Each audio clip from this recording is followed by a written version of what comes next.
আসসালামু আলাইকুম ভিউয়ার্স, আমি সানজিদা তারেক নন বিদেশি রান্নাঘর থেকে।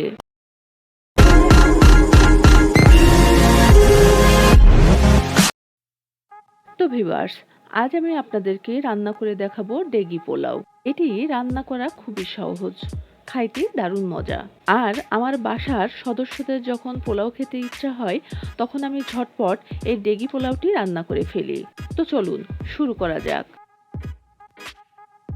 তো ভিউয়ার্স, আমি এখানে 2 কেজির মতো একটি মুরগি নিয়ে নিয়েছি এবং সেটি বড় বড় পিস করে নিয়েছি এবং পরিষ্কার করে ফ্রিজে আধা ঘন্টা 1 ঘন্টার জন্য রেখে দিয়েছিলাম।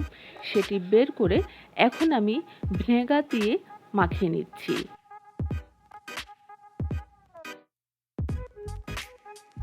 এবার এটি ভালো করে মাখিয়ে নেওয়ার পর আমি এখানে 2 টেবিল চামচ ধনে গুঁড়া এবং 10-15টি কাঁচামরিচ কুচি করে মাখিয়ে নিচ্ছি।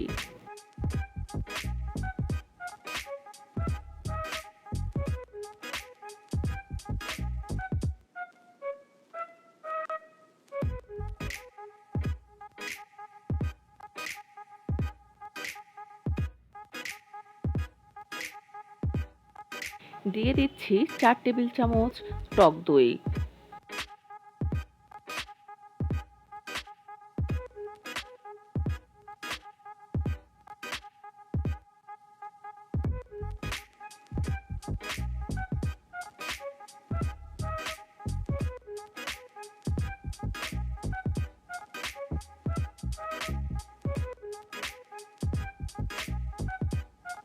টক দই দিয়ে ভালো করে মাখানো হয়ে গেলে আমি এখানে দিয়ে দিব স্বাদমতো লবণ।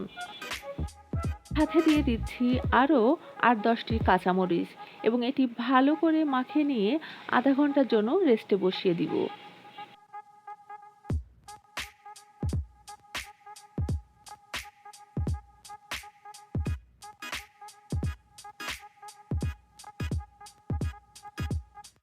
তো ভিউয়ার্স, এখানে আমি কিছু আস্ত মশলা নিয়ে নিয়েছি। তার মধ্যে নিয়েছি 1 চামচ জিরা, একটি বড় এলাচ ফাটিয়ে নিয়েছি, লং নিয়েছি 8-10টি, সাথে নিয়েছি ছোট এলাচ ফাটিয়ে 8-10টি, 2 টুকরা তেজপাতা নিয়েছি, আরও নিয়েছি 4-5টি শুকনা মরিচ, সাথে নিয়েছি 2 টুকরা দারচিনি, একটি কাবাব মশলা, আরও নিয়েছি চিনি কাবাব।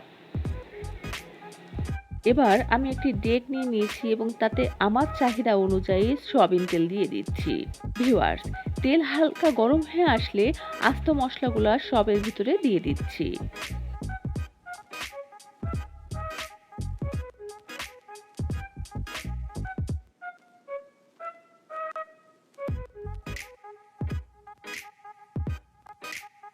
মশলায় কিছুটা ঘ্রাণ ছোটা শুরু হলে এর ভিতরে দিয়ে দিচ্ছি 10-15টি পেঁয়াজ কুচি করে।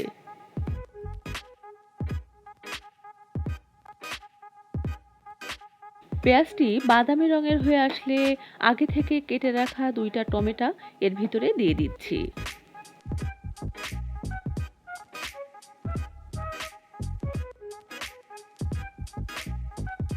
দিয়ে দিচ্ছি 4 টেবিল চামচ আদা ও রসুন বাটা। এবার রেস্টে রাখা মাংসগুলা এখানে দিয়ে দিচ্ছি।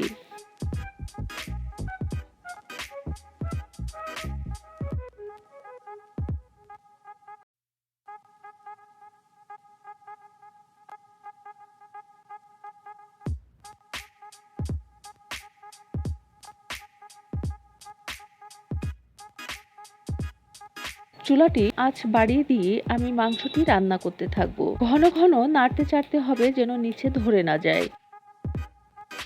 এবার মাংসের ঝোল শুকিয়ে মাংসটি মাখো মাখো হয়ে আসলে আমি এর ভিতরে পোলার চাউলের পানি অ্যাড করব। আমি এখানে 6 পট পানি দিচ্ছি 4 পট চাউলের জন্য। প্রতি পটের জন্য 1.5 পট করে পানি দিচ্ছি। আমি এখানে মোট 5 পট পানি দিয়েছি আর 1 পট দুধ দিচ্ছি। দুধ আর পানি মিলায়ে এখানে আমার দাঁড়ালো 6 পট পানি।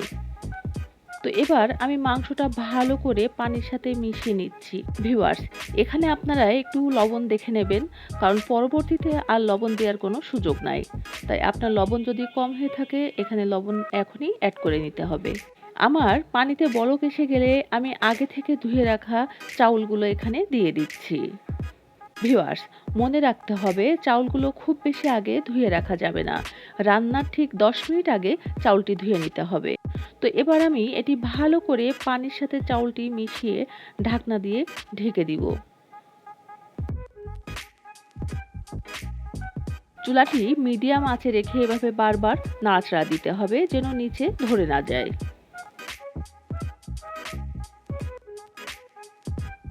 পোলাওয়ের পানি মোটামুটি কমে আসলে আমি এর উপরে ঢাকনা দিয়ে দিব।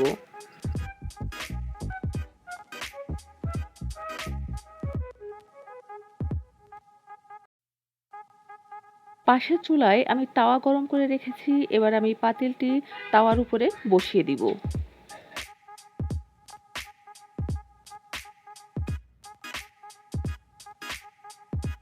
এবার একটু নাড়াচাড়া দিয়ে পাতিলটি আবারও ঢাকনা দিয়ে আধা ঘন্টার জন্য লো আছে বসিয়ে রাখবো। এবার আমি সুন্দর একটি ঘ্রাণের জন্য এখানে কিছু ধনেপাতা দিয়ে দিচ্ছি।